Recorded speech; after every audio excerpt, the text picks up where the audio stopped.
you know, I love the community here. I really love communities in general. And being part of one, you know, I love the feeling that someday, a long time from now, when I die, people from all over the city, different walks of life, different ages, different races will come together and be like, ah, which one was she?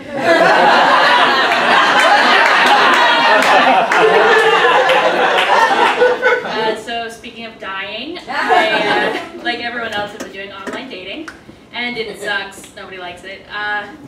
But one thing I've noticed is that everyone talks about how athletic they are. Everyone apparently online dating is a runner or a swimmer or like mountain climbing every other day, and I guess they're trying to show off how fit they are.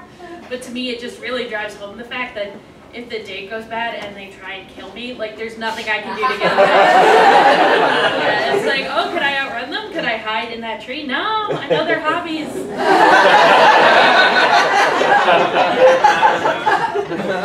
I think online dating is weird because it's something our parents didn't have to do. My folks met, they're from two slightly different worlds. My mom is Catholic and my dad is Jewish, so when they had me, they had to decide which religion to raise me in.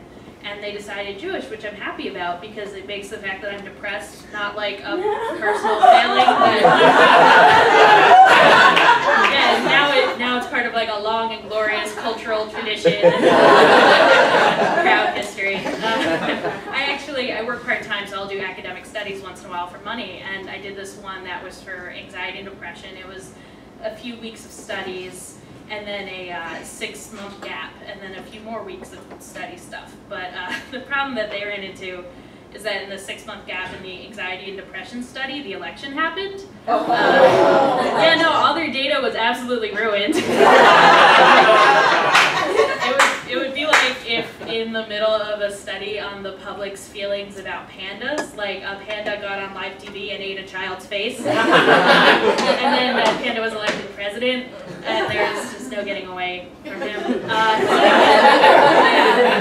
grad students are never, ever going to get their degree. It's just not happening. So I have a cousin who recently had kids.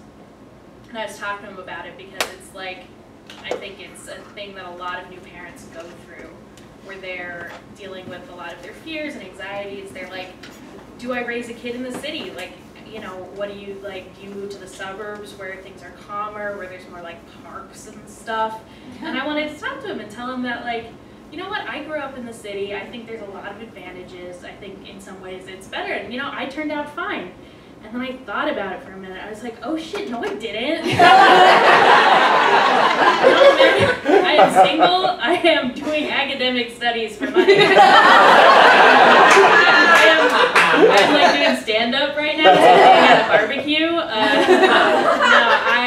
am at the point where I'm beyond being used for a counterexample. Because everything's kind of terrible. And that cousin lives in Boston now. So, anyway, that's my time. Thank you so much.